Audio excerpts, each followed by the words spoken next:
అందరికీ స్వాగతం.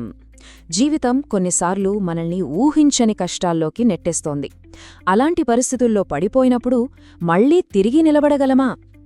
ఈ ప్రశ్నకు 6 Times a Nickel అనే పుస్తకం ఒక అద్భుతమైన సమాధానమిస్తోంది.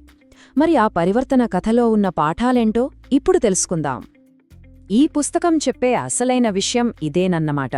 మన ప్రయాణం ఎంత కఠినంగా ఉన్నా జీవితంలోని విరిగిన ముక్కల్ని కూడా ఒక శక్తివంతమైన కథగా మార్చొచ్చని ఇది గుర్తుచేస్తుంది. సో ఈ ఆశతోనే మనం ముందుకు వెళ్దాం. మరి ఈ పుస్తకంలోని పాఠాలు ఎక్కడ్నుంచి వచ్చాయి? ఇవి ఏవో సిద్ధాంతాలు కావు. ఇవి రచయిత డామన్ వెస్ట్ జీవిత కథ నుంచి పుట్టినవి. అతని స్వంత అనుభవాలే ఈ పుస్తకానికి ప్రాణం పోశాయి. అసలు ఆ ప్రయాణం ఎలా మొదలైందో చూద్దాం. డామన్ వెస్ట్ జీవితం చాలా గొప్పగా, ఎంతో భవిష్యత్తుందనే వాగ్దానంతో మొదలైంది. తనకున్న టాలెంట్తో, కెపాసిటీతో చాలా ఉన్నత స్థాయికి వెళ్తాడని అందరూ అనుకున్నారు. అంతా బాగానే ఉంది అనుకుంటున్న టైంలో కథ ఒక్కసారిగా ఊహించని మలుపు తీసుకుంది.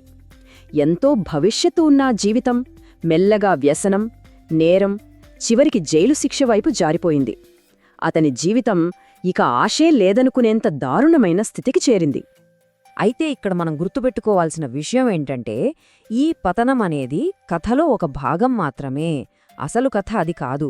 కథలో అతి ముఖ్యమైన భాగం ఆ పతనం కాదు, దాని తర్వాత మొదలైన అద్భుతమైన పరివర్తన.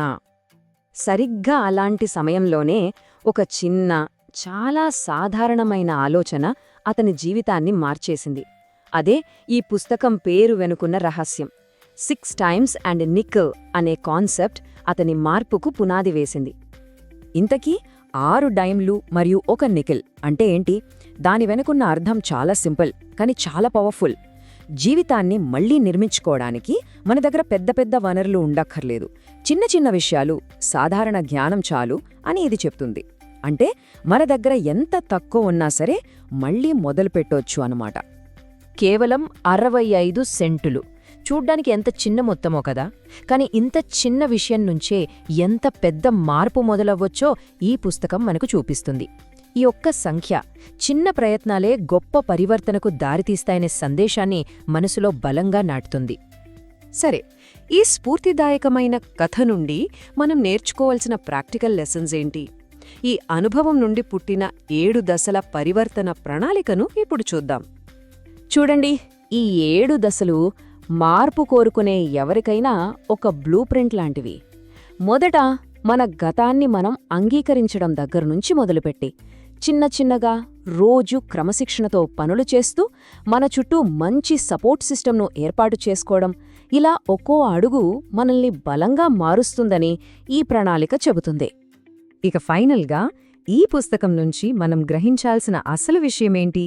ఈ జ్ఞానాన్ని మన జీవితంలోకి ఎలా అన్వయించుకోవచ్చో చూద్దాం. మనం గుర్తుంచుకోవాల్సిన ఒకే ఒక్క అత్యంత కీలకమైన విషయమేంటంటే, నిజమైన పెద్ద మార్పు అనేది ఒక్క రోజులో వచ్చేసేది కాదు. అది మనం రోజూ క్రమం తప్పకుండా వేసే చిన్న చిన్న అడుగుల ఫలితం. ఈ ఆలోచనలోనే అసలైన శక్తి ఉంది. ఈ మొత్తం ప్రయాణాన్ని ఒక్క మాటలో చెప్పాలంటే, గతం ఎంత దారుణంగా ఉన్నా సరే పడిలేచే పట్టుదల, వినయం, నిరంతర ప్రయత్నముంటే ఖచ్చితంగా జీవితాలను మార్చుకోవచ్చని ఇది బలంగా గుర్తుచేస్తోంది. చివరగా ఈ కథ విన్నాక మనలో మనమే వేసుకోవాల్సిన ప్రశ్న ఒకటుంది. ఒకరి జీవితంలో పరివర్తనం మొదలవ్వాలంటే ఈ రోజు వాళ్లు వెయ్యగలిగే ఆ మొదటి చిన్న అడుగు ఏమై ఉంటుంది? ఆలోచించాల్సిన విషయం కదూ.